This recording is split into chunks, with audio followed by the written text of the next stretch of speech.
And usually that would make somebody nervous and look back and see if they ever get recorded. Because Joy told me, first of all, who's deacons? Raise your hand. I need to raise your hand. Any deacons in here? 2, 3. Well, y'all need to get some kind of suspension for your pastor for not being here. Okay? Get something together. Because Joy called me out and he said, yeah, and the last thing he said, well, I won't be here. But I'm going to college to teach and they record every lesson that I teach. So I'm used to that. We'll go ahead and get started. We're going to be in John chapter 18. We're going to be skipping around verses. Bear with me there. Can you hear me good when I step away from the microphone? Good? Okay. You want to tell me that? Then I'll tell my good.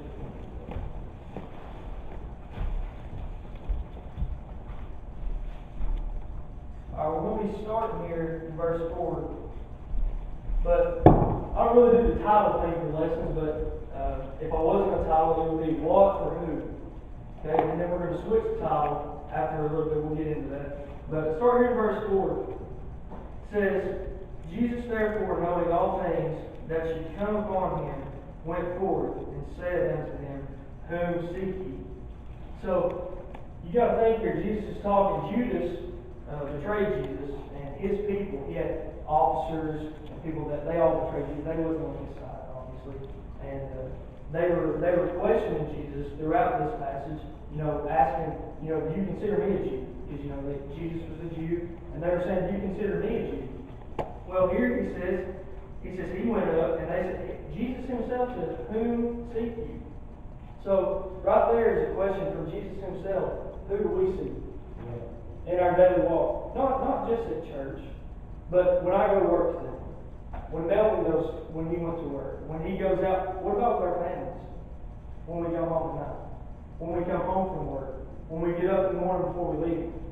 Whether I'm a kid at home, or I'm the dad, or the parent, or grandparent, who are we seeking? Okay, so I said what or who. So keep the what in mind when we get to that later. But right now, Jesus is talking about the who right now. So, if the who is Jesus, the what must be what? Everything else. Right? Because he's above everything. So, if the who is Jesus, the what is everything else. Just keep those things in mind as we move through this. So, there's a cliche thing in church. How many times have you heard, you got to be seeking in church? You seek Jesus first.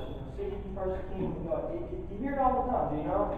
Especially in the Baptist church. Seek. Well, what does seek actually mean? So, I'll look at the definition of seek. It says to attempt or desire to obtain or achieve something. So you're desiring to obtain or achieve something. So you're not just going out, okay, so right now I'm on yards today. That's where I work for Chris Cooper. You might know him. But I go out there, and if I didn't really desire to be there, the job I worked before is a good example. I was at the golf course.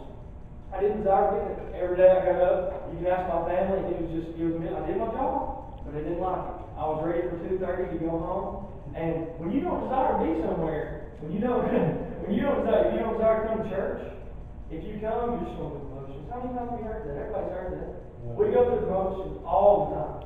So when you actually desire to achieve something, this job I'm at right now, I want to do this as a living, hopefully one day.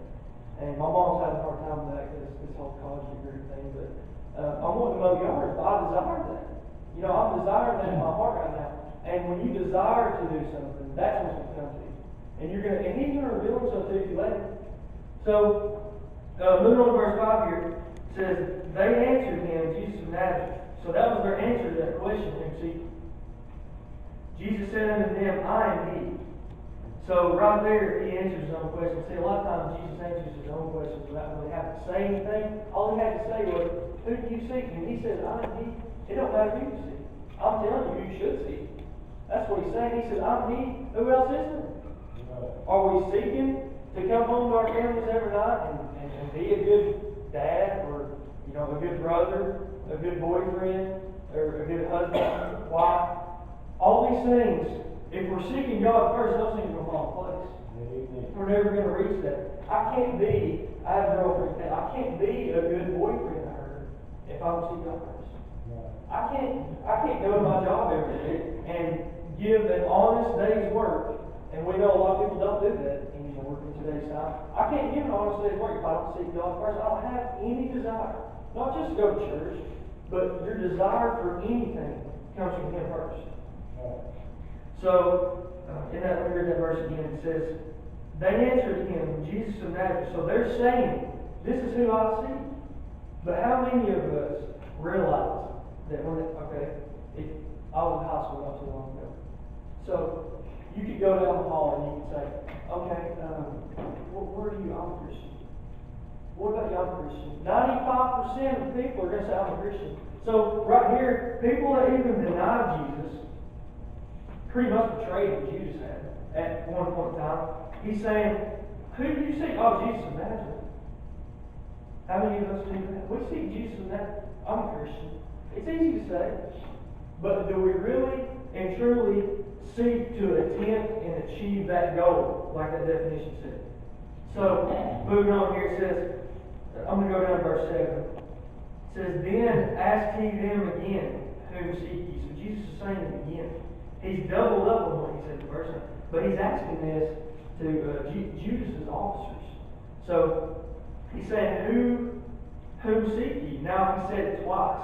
So we're coming to a point here, it's like Jesus said something twice time evaluating. If he said the first time, and okay, if somebody asks you a question and you give them an answer, you expect that to be the last time they ask you. Because, they trust your answer. Well, Jesus knew. He said, whom seek you? And they said, Jesus of Nazareth. And why do you have to ask him? Because he knew that they wasn't telling the truth. They didn't seek Jesus. They wasn't seeking the true Jesus of Nazareth. So, he says, whom seek you? And they said again, Jesus of Nazareth. So, in our lives, a typical day, we go through this kind of scenario, maybe not every day, but I would say everybody in here at some point in your life, even little kids, at some point in your life, we go through this kind of scenario where Jesus is saying, in an implied kind of way, you know how Jesus deals with you. Who are you seeking after? What are you doing? What does your day consist of? And then it all comes back to who are we seeking. So if we try to fool God, He's going to do like He did to Jesus' officers here, and He's going to say, whom seek you? He'll ask again. He'll keep that coming in your mind, and maybe if He keeps on asking, maybe we need to start seeking different, because if He keeps on doing it, it's no different than it was in the Bible. Why would it be any different than it is right here? So, moving on to, I'm going to go to verse 15. It says, no, I'm going to go to verse 8, my bad. It says, Jesus answered, I have told you that I am. If therefore ye seek me, let these go their way, that the saying might be fulfilled, which he spake to them, which thou gavest me, have I lost none. So he's saying, if I've told you that I'm he, so we went through 3 steps here. Who do you seek? I'm he. So that's who you should seek. And then he's saying, if I've told you that I'm him, why can't you just do it? Why can't you go my way? Don't go your way. That's why he said their way. So now we're going to go to verse 15. It says, and Simon Peter followed Jesus, and so did another disciple. That disciple was known as the high priest, and went in with Jesus into the palace of the high priest. So, and then verse 16 says, but Peter stood at the door without. Then went out to the other disciple, which was known as the high priest, and spake unto her that kept the door, and brought Peter. Then said the damsel that kept the door unto Peter, art not thou also one of this man's disciples? He said, I am not. So now we're changing titles. So it was who and what. Now we're going to what are we ashamed of? Okay? Peter right here, this has been on my mind at Catholic Church. We had Sunday school lesson about this not too long ago, and it's been on my mind ever since, and we've talked about this. So here's the first time he's died, and we all know this story. He denies him 3 times, but here's the first time. And to make this more like a real life scenario for us, what do we deny every day? Do we deny God and not know it? The one I always think of is when I'm at work or Catholic school or anybody that work home. What do we do whenever we sit down to eat? Do we pray? I caught myself all the time in high school. I would sit down, and all my friends would be around, and none of them would pray with me. And I would sit there, and I would know I wanted to, and I would know that I really needed to ask God bless the food, and thank Him for what He's given me. But I would hand real quick. Just say real fast. I don't want to make it. I'm kind of scratching my head, you know. But it's because we didn't want, not that I was ashamed of God, I didn't think I was. But is that not denying? Is that not that I was scared of God, but I was ashamed of it and didn't know it? We do this daily. I still struggle with it, but trying to get better, you know. So, what do we go through in our own lives? That's when you got to think to yourself, what do I go through daily that I can look at in my life and say, do I deny God anymore? Because if you do, you don't want to be like Peter. That first time, fix it. You know, you don't want to be like Peter and mess up. Don't belong me. Peter, we'll keep going. I'll explain this. But it says, verse 18, it says, and servants and officers stood there, who had made a fire of coals, for it was cold, and they warmed them. And Peter stood with them and warmed himself. So you can just imagine Peter out here. They're standing at this fire, these officers do it. And these are people that rejected God, Jesus' officers. So he's standing here and he built this fire. These people did. And I can just imagine, this is using my imagination real quick. He's standing here at this fire and he puts his hands over, you know, getting warm. He says he's warm his hands. So he's sitting here warming his hands. Could you imagine the deal we feel? How do we feel whenever we deny God? I know when I would sit down and I would pray, why can't I just do it? Why can't I just pray? Why can't I ask him to pray with me? Caitlin was, she went to the patio with some of her friends, and they were going to pray for them. And Caitlin, she said she was thinking, like, should I ask him to pray? Should I not? But now she will do it.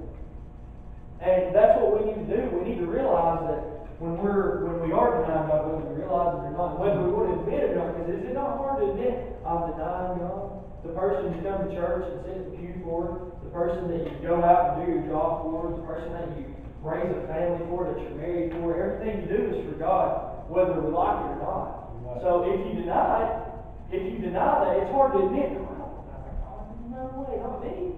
You know, no way, I don't know how I go. We do every day. And I've had to really humble myself down to that, because at the end of the day, it doesn't matter what your job status or your status as a person. We hear what he's rich, right? He's poor. You know, she's a doctor. You know, she makes a lot of money. I tell you, they're bringing in $300,000 a year. You know, well, that's great. That's great. But no matter what your status, nobody's above deception. We can all be deceived. We can all be strayed from the right path, to say. And deception is, okay, a preacher. We all look for preachers to be godly men, to get up here behind this pulpit and not ever tell a lie, but some do. Nobody's above deception. Not even a preacher is above deception. Have you ever heard of a preacher that was in the pulpit for 20 years and they were living a great life and they were preaching the Word of God, and then you don't hear from them, or they're out living in the world, they're doing, I actually have heard it myself. I'm only 20 years old. I mean, it happens all the time, especially nowadays. But the thing is about deception is, and what you need to realize about Peter denying God here, and how we deny God, is we do that as Christians every day. So when somebody asks us, are you a Christian? So I'm going back to what I said a minute ago. Are you a Christian? Yeah. It's easy to say that, yeah, I'm a Christian. Of course I am. And you wouldn't say, I mean, yeah, I'm on with heaven. You know, God wouldn't send me there. You know, I go to church every Sunday. I go to Sunday school. I mean, that's got to be brownie points. You know, these are things that people have said to me over the years. So, not only is like the prayer, not want to say prayer to God, but when you get asked if you're a Christian, if you're really not, if you're just going through the motions and you really haven't been saved, you're denying God by saying you are. Really and truly, we are. And that's hard to admit. It's hard to. So really this lesson is really about us self-examining ourselves and saying, what are we doing to not deny God daily?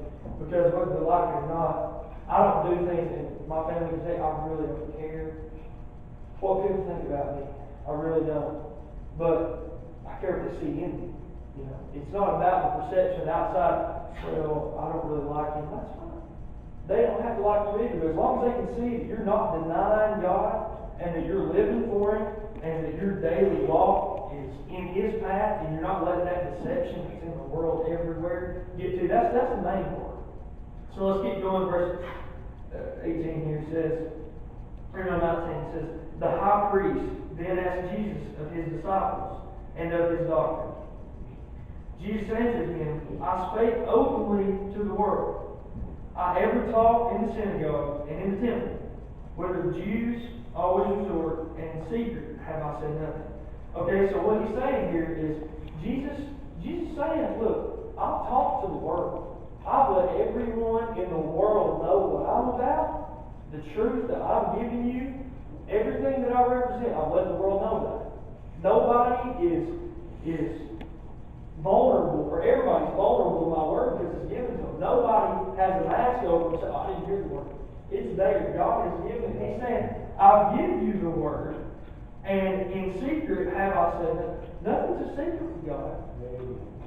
You know, He knows what we do, what we say, but it also goes the other way. Not only does He know what we do, but He knows what we think. We know what He's doing.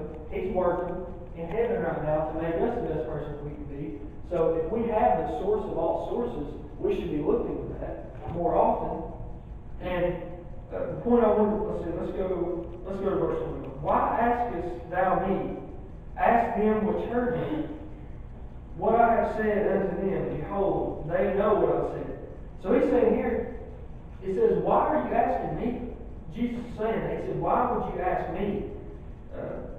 Would you not think if Jesus asked a question there? If Jesus asked you, he said, why are you asking me this question? Would you not be thinking, why would Jesus say that? I mean, is he not all knowing? Should he not already know the answer to that before he asked the question? But Jesus is making them think. He's so simple about it, but he always makes us think. Let's read that verse again. Why askest thou me? So he's saying, ask them which heard me. That's the church. That's you all. That's us. Ask them that's heard me. Don't ask me about it. Don't ask the messenger. Ask the receivers. Ask the ones that's heard my word. Because they know firsthand. If you don't believe me about it, Judas, you ask the people that's heard the word. That's what we should be to the lost and dying world right there. The point I'm trying to make. They don't always, you're not just born with God, you have to be saved. So the people that's not been saved and they're looking for something, they're always looking for something, no matter what. It's God, they just don't know it. They don't know what they're looking for yet. So what we need to be is that person that they can say, Jesus is basically saying to us, why are you asking me? They don't know me yet. They don't know me. They're going to know me through you. So if they don't have the receivers that have received it, at some point, even the preachers received it before they gave it back. Okay, so the receivers, which is us, we all have to take that, and that's the only way salvation is going to happen. For anyone. Because there's a lot of people I know that thought they were saved. What you've heard the stories, Well, I thought I was saved when I was 10, but I later found out that I didn't realize I knew I wasn't. And then they got saved. Even the people that sitting in the church houses today need it.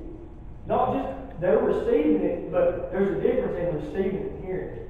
You can hear something like I'm bad about that. I just let stuff go one ear after the other. My sister can vouch for that. She'll tell me something and I just don't remember it. But when you receive something and it's in you and it dwells and sets a bow in your heart, there's gonna be results for that. Whether you're a preacher or not, you can be a witness in your school. I see a couple of young boys back there.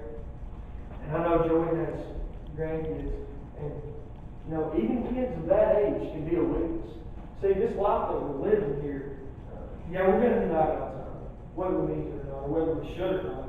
But at the end of the day, we can all be a witness because forgiveness always plays a big part. You can deny it, but we're going to see here that you can deny it, but later on, God's going to forgive you.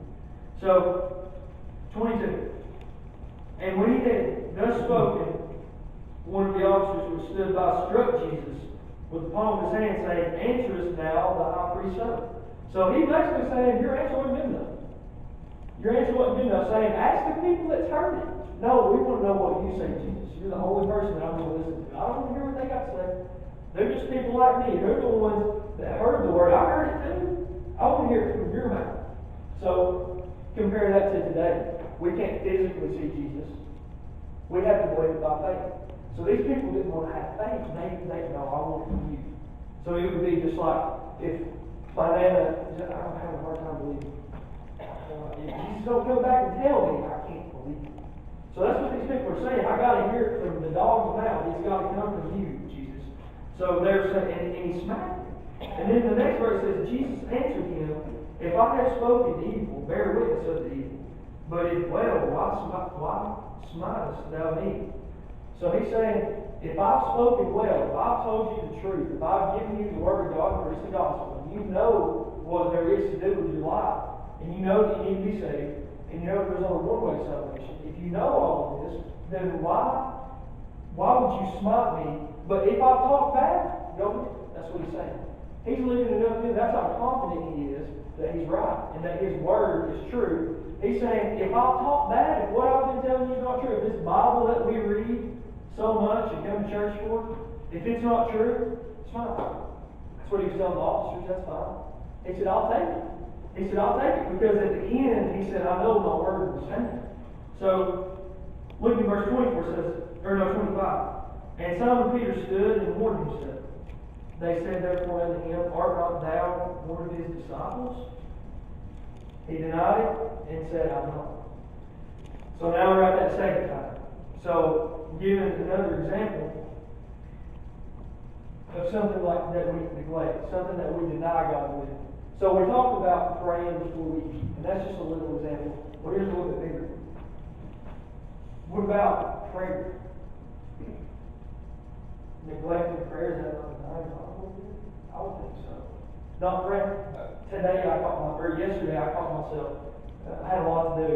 I was busy yesterday. It was one thing after another. I was just constantly moving, going on and go. And at the end of the day, I was like, oh, I need it. No, that was stressful.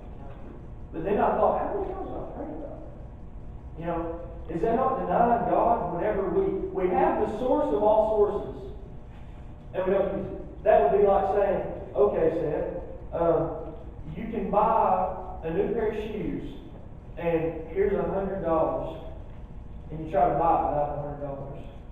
You don't have any money. Right? Is that not the same thing? We've got the source and we don't go to it. We don't use it. We're not using that $100 that God's given us all the time, not literally speaking, but we're not using that. We're not using the gift that He gives us. We have prayer. And I know I had a teacher one time, a Spanish teacher, my junior year of high school. She told me, she said, in our world, our government is just getting really, really bad right now. And she went through all this stuff. I don't know what she was talking about, but she was telling us all this stuff about the government, how it was, it wasn't doing good, it was kind of failing. And she said, and all these people keep telling me they're just going to pray about it. She's like, they need to do more than that.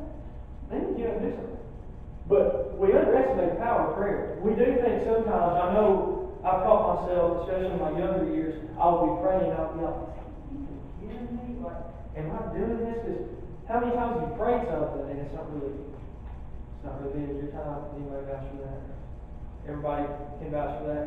So, I know I've prayed a lot of times, and I have a friend that's in the Army right now. And he's in Afghanistan. He's in a firing zone. And he goes for 10 days, and then he goes back to base for like 6 or 7. Then he'll go out for 14 days in the firing zone. And what they do is they sit up on this hill. And he's got these night vision goggles. And right below him, down the hill there, just no different than being in the mountains. And looking down the mountain, just without the trees there, they've got this pathway. And it's ISIS, the Taliban. They're sitting down there, and they shoot all night. They shoot all night, bullets, just passing by all night. I talked to him on the phone a couple days ago. And these people, without them knowing it, are denying God. But Devin, before he left, I tried to have a talk with him. And I know it's hard to believe, ISIS, how could they? But everything that we do, even the worst of our enemies, can be brought to Jesus if we allow it. If we allow ourselves, how many people would go over there? I got thinking about this. It's kind of like talking about how many people would go over there where Devin's at right now and be fighting for our country, bullets flying past them, knowing that the ISIS right down the hill hates them. They hate them. They want to kill our soldiers. They want to kill our troops. But didn't they try to kill Jesus? They did. They hung him on the cross. And He took it anyways. He didn't deny God. He said, I'm the Son, and I'm going to stick with Him. So, if we were in a dire need, a serious circumstance like that, could we look ourselves in the mirror and say, say, if I was in Devin's shoes, if I was over there, could I still stand? What if one of those ISIS members came up there and told him, do you believe in God? He knew if they said, yeah. Would we really, or would we deny him like Peter did? So, and that's an extreme circumstance, but it's something to think about. So, 26 says, one of the servants of the high priest, being his kinsman, whose ear Peter cut off, said, did not I see thee in the garden with him? Saying, did I not see you in the garden with Jesus? You've denied him twice now, and I just seen you in the garden with Jesus. I know you followed him. Why? So now it's starting to, he denied it once, he got away with it. He warmed his hands with the officers. He's with them now. Well, the second time he denies it, something right here. I just seen him in the garden with Jesus. Something right here. So they're thinking, okay, the first time he kind of fooled us. The second time he's not really fooling. It takes us a little bit of a longer period to be honest, right? So 27 says, Peter then denied again, and immediately the cock crew. So we all know this story, but he denied him the third time. The cock crew, just like Jesus said it would. And if you want to compare the cock crowing to our lives, if we keep on and keep on and keep on denying like Peter will, the cock will crow in our own different way. It might not be exactly the cock crowing, but it might be, there's no consequences of faith to deny God. I don't know what they'll be, neither do you. But if we can't keep denying God and expect blessings, is what I'm trying to say. You can't expect a blessing and to have this abundant life, God's grace and God's mercy and everything everybody talks about in church that's in the Bible that God gives us in prayer. We can't expect prayers to be answered and blessings to be rained down upon us if we're denying God. And over and over and over again. See, the first time Peter had a chance. The first time he had a chance to ask him, he said no. He had a chance to say it. The second time, all you got to do is say yes. He said no. Then he had a third chance. How many chances do we get today? There's a story I want to share with you about this, about having chances. So, Caitlin's dad is a pastor of South Madisonville, and some of you may know him, Rick Harris. And he told a story one time. He said, there's this woman, I think she was sick. I can't remember exactly the story, but she was sick, and she said that when she was really young, maybe 10 or 12 years old, she said that she felt God tugging at her heart. She was at church, and the Lord was dealing with her to be saved, and she denied it. And she didn't go up to the altar, and for some time she kept feeling this, and over time, after denying it so many times, and kept on denying it, kind of money. It kind of just like fell by the wayside. Not saying God fell off, but she wasn't accepting it. So she was like 80, 90 years old when she died, and she said on her deathbed, she said, I've still never been saved. And they was like, well, why don't you now? She said, ever since that day, for years, I've prayed that God would deal with my heart again. And she said, he never did. But she denied him over and over and over again, even from a young age on through her life. And that was it. I mean, she might have gotten saved. I don't know the whole story. But the fact was, she said, I denied him over and over and over again. How scary is that? How scary is that to know that if you keep on denying it, you might not get that chance again? Peter was lucky he got through. And he just kept on denying him. So let's go down here to verse 34. It says, but one of the soldiers with a spear pierced his side before he came thereof. That's wrong. Here we are. Jesus answered him, sayest thou this thing of thyself? Did others tell this of me? Pilate answered, am I a Jew? See, there he is questioning again. Am I a Jew? Thine own nation and chief priests have delivered thee unto me. What hast thou done? Now Jesus is going to answer again. He says, Jesus answered, my kingdom is not of this world. If my kingdom were of this world, then would my servants fight that I should not be delivered to the Jews. But now is my kingdom not. So he's saying, Caitlin's got to say, she said out of this world, and that's just out of this world. Well, he's saying right here, his kingdom is out of this world. Meaning, we can't touch that by denying. He's referring back to what happened happened with Peter. He's saying, if you keep denying me, and you don't believe the word that I have said, that I've given you, and he says, I am he. If you don't believe that, he's saying, my kingdom is not in this world. So if this is the kingdom you're serving, you're not going to reach your highest potential, which is salvation. That's every human's highest potential is salvation. So, and then verse 37 says, Pilate therefore said unto him, Art thou a king then? So now he's even asking, are you even a king? He's asking Jesus, are you even a king? Could you imagine seeing Jesus face to face, saying, are you a king? I'd be afraid to start my life right there. Are you a king? Jesus answered, Thou sayest that I am king. So he's saying, God says I am. To this end was I born. So he was born on God's side. Yeah. And for this cause came I into the world, and I should bear witness unto the truth. Everyone that is of the truth heareth my voice.